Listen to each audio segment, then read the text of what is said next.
नमस्कार सेविका ताईंनो, मी पुष्पवती चंद्रकांत मोरे, अंगणवाडी सेविका विरोधी भगिनींनो, तुमच्या आवडत्या चॅनलवर म्हणजेच ॲक्टिंग चॅनल तुमचं खूप खूप स्वागत करते।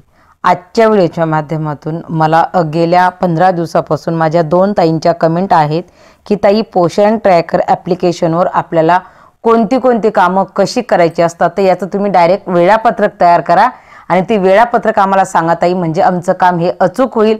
तर मी त्या 2 ताईंच्या कमेंटवर आजची व्हिडिओ करते आणि मला असं वाटतं आपल्या इतर ताईंना देखील ते नक्कीच कामात येईल। जर कामात आलं तर तसं मला कमेंटमध्ये सांगा की ताई खरोखर हा व्हिडिओ कामाचा आहे।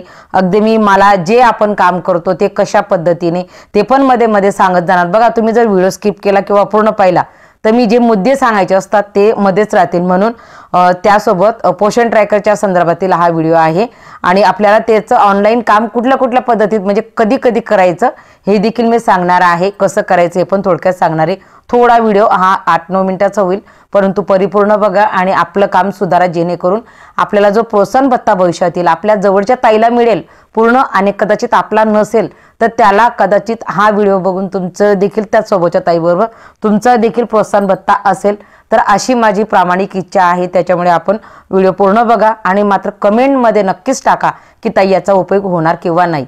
आणखी त्याच्यासोबत एक सांगून देते की सध्या 1 डिसेंबरपासून पोषण ट्रॅकर ॲप्लिकेशनवर खूप अडचणी आहेत आणि याच्यासाठी आपल्याला आपल्या प्रकल्प कार्यालयामध्ये निवेदन प्रत्येकाला द्यायचं आहे। मी त्याचा देखील व्हिडिओ करणार आहे, करते प्रयत्न करण्याचा, तो देखील आपण कशा पद्धतीने ते द्यायचं आहे।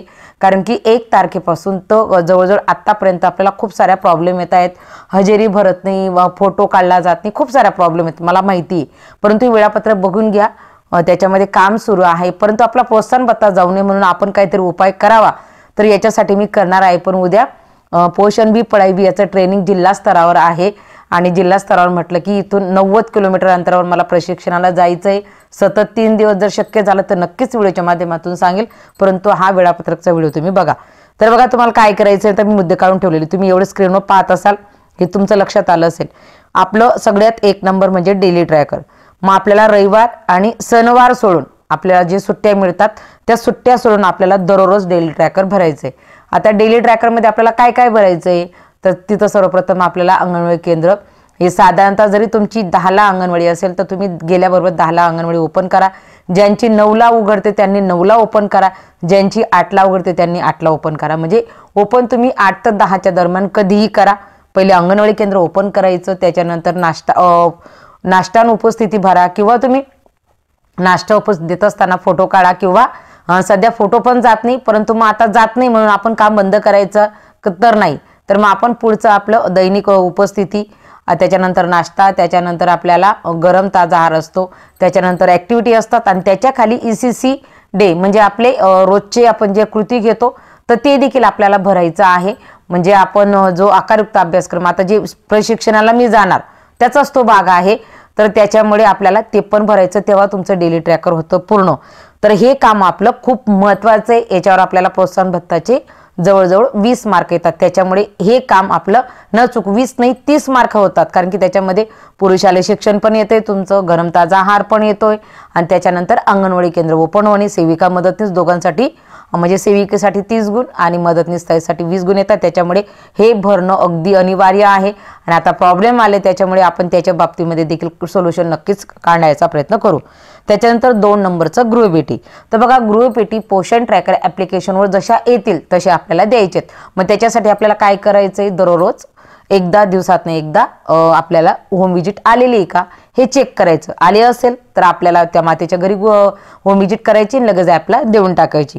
कदाचित आपली होम विजिट आपले बोलत आपण काम करत असताना दिले जाते, मात्र ऑनलाईन राहून जाते, तर ऑनलाईन देखील आपले लगेच भरले गेले पाहिजे। त्याच्यानंतर सगळ्यात महत्त्वाचा मुद्दा 3 नंबरचा, तो म्हणजे THRचा। तर बघा, THR आपल्याला 1 ते 3 तारखेच्या दरम्यान नोंदवायचं आहे। जर काही टेक्निकल अडचण आली किंवा सुट्टी आली तर मग आपण 5 तारखेपर्यंत नोंदवायचं, पण शक्यतोवर रेग्युलर 1 ते 3 तारखेच्या दरम्यान तुम्हाला THR नोंदवून घ्यायचं आहे। आता THR नोंदवायच्या संदर्भात बी मी सांगेल की तुम्ही जर एकदा KYC केली असेल तर परत कंटिन्यू करायची नाही, आणि जर केलीच नसेल तर स्किप करून डायरेक्ट THR भरा, कारण की ज्यांच्याकडे जास्त लाभार्थी आहेत आणि आपल्याला KYC करायला किंवा फोटो प्रमाणीकरण करायला तेवढे लाभार्थी आपल्याला उपलब्ध होत नाही, ते प्रत्यक्ष भेटत नाही। ही समस्या आपण ग्रामीण भागात काम करतो किंवा शहरात काम करा, सगळ्यांना ही समस्या भेडसावणारी आहे। त्याच्यामुळे सगळ्यांची एकजुटीने जर तुम्ही ही गोष्ट कव्हर केली तर मला असं वाटतं की स्किप करून जर THR भरला म्हणजे आपल्याला कुठलाही प्रॉब्लेम असणार नाही। तर हे THRच्या संदर्भात तर हे काम आपल्याला महिन्यातनं एकदा करायचे। त्याच्यानंतर बालकांचे वजन, तर वजन साधारणतः तुम्ही 1 ते 5 तारखेच्या दरम्यान शक्यतोवर नोंदवली गेली तर उत्तम। परंतु जर तुम्ही स्वतः आता रजेवर असाल किंवा आपल्याला कदाचित आपली दिवाळीची सुट्टी आली आणि 1 ते 5 तारखेदरम्यान असेल किंवा उन्हाळी सुट्टीच्या वेळेस आपल्याला आधी सुट्ट्या असतात, मग ह्या अशा जर गोष्टी आल्या तर मग आपण ते वजन साधारणतः 15 तारखेपर्यंत जरी भरले तरी चालतील, फक्त त्या कालावधीसाठी। परंतु रेग्युलर प्रति महिन्याला आपल्याला 1 ते 5 तारखेदरम्यान कसे वजन आपल्याला नोंदवता येतील याच्यावर आपला फोकस असणं खूप महत्त्वाचं आहे। आणि सगळ्यात महत्त्वाची गोष्ट की वजन आणि उंची ही एकदाच टाकता येणार आहे, त्याच्यामुळे कृपा करून व्यवस्थित अचूक वजन घ्या आणि अचूक टाका। ती आपल्याला आता कधी आपण वजन हे आपण डबल पण टाकू शकत होतो, परंतु आता ती टाकली जाणार नाही। फक्त तुम्हाला वजन कोणाची चेंज करता येतील किंवा कोणाची तुम्हाला महिन्यात 2दा 3दा भरता येतील तर ती तुमची श्यामची मुलं असतील किंवा SOWची मुलं यांचीच। पण त्यांची का, कारण की त्यांना अतिरिक्त आहार दिला जातो, त्यांना कुठल्या प्रकारचं अतिरिक्त पुरके दिले जातात, मग त्यांच्या वजनामध्ये काय ग्रोथ झालं हे 8-8 दिवसाचं वजन आपण ज्यांनी VCDC सुरू केली त्या सगळ्यांना माहिती आहे। तर त्याच्यामध्ये त्यांची वजन घेतली जातात आणि तशी ती भरले जातात, त्यामुळे ती ॲप्लिकेशनला त्यांची वजनच तुम्हाला टाकण्यासाठी उपलब्ध होतील। परंतु इतर नॉर्मल बालकांची मात्र नॉर्मल असतील, मॅमचे असतील, MOWचे असतील, त्यांचे सुद्धा तुम्हाला एकदाच नोंदवता येतील। म्हणून वजन टाकताना पण व्यवस्थित भरा, अति घाई पण करू नका। आपल्याला कालावधी 1 ते 5 इथे 1 ते 10 तारखेपर्यंत जरी नोंदवलं, तुमच्याकडे जास्त लाभार्थी असतील तुम्ही आरामात 1 ते 10 पर्यंत नोंदवा, टेन्शन घ्यायचं नाही। परंतु त्याच्यामध्ये ॲक्युरेसी ठेवा, अगदी अचूक ठेवा, म्हणजे तुमचं काम योग्य होईल आणि मगच तुम्ही प्रोत्साहन भत्तासाठी पात्र होऊ शकता। त्याच्यानंतर खूप महत्त्वाचा मुद्दा म्हणजे VHND। बघा आपलं लसीकरण सत्र असतं, जर कोणाकडे 2दा होत असेल तर 1 तारीख कुठली नोंदवून टाका, टेन्शन घ्यायचं नाही। आणि शक्यतोवर आपल्याला आता समजा VHND डे हा तुम्हाला काही अडचण आली तर तुम्ही 25 तारखेपर्यंत कधीही तो नोंदवू शकता।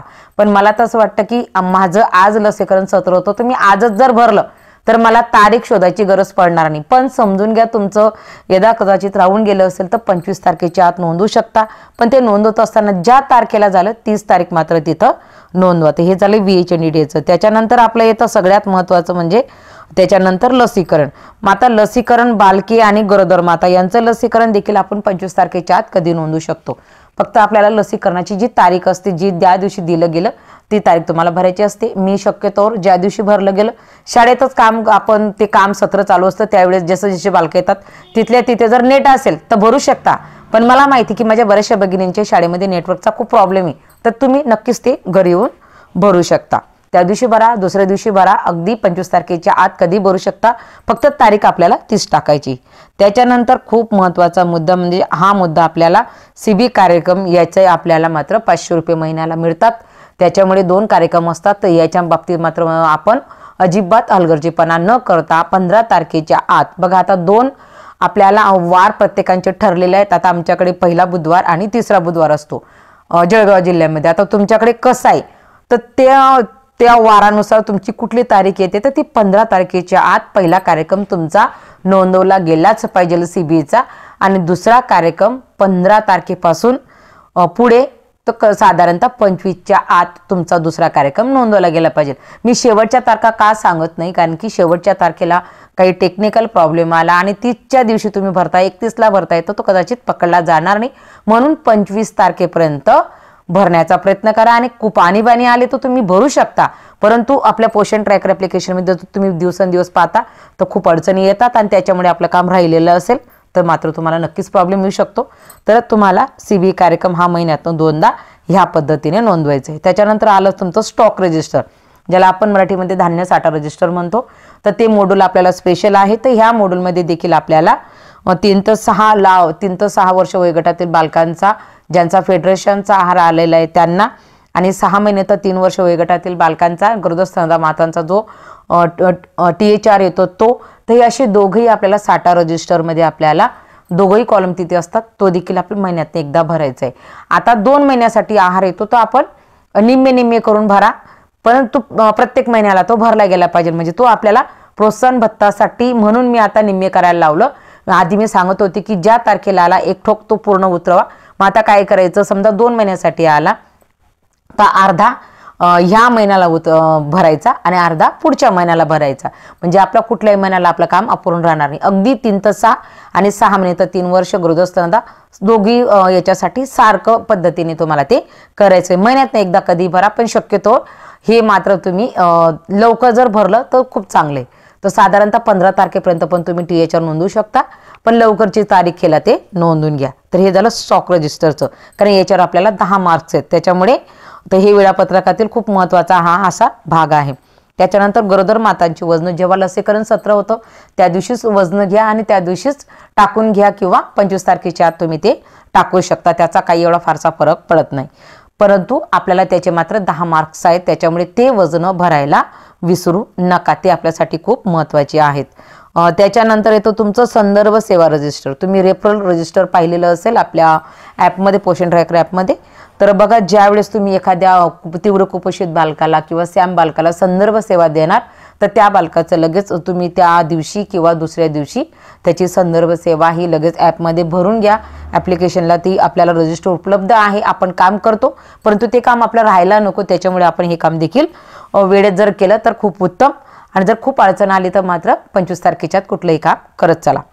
त्याच्यानंतर योगा दिवस वर्षातनं एकदाच, आणि तो पण आपल्याला 21 जून हा आपला फायनल आहे. तर त्याच दिवशी तो तुम्हाला भरायचा आहे आणि आपल्याला तसं वरून तसं देखील येत असतं. त्याच्यानंतर AWC स्थिती, ज्याच्यामध्ये आपल्याला दररोजचं जे काही असतं, अंगणवाडी केंद्र साफसफाई वगैरे सगळ्या गोष्टी असतात.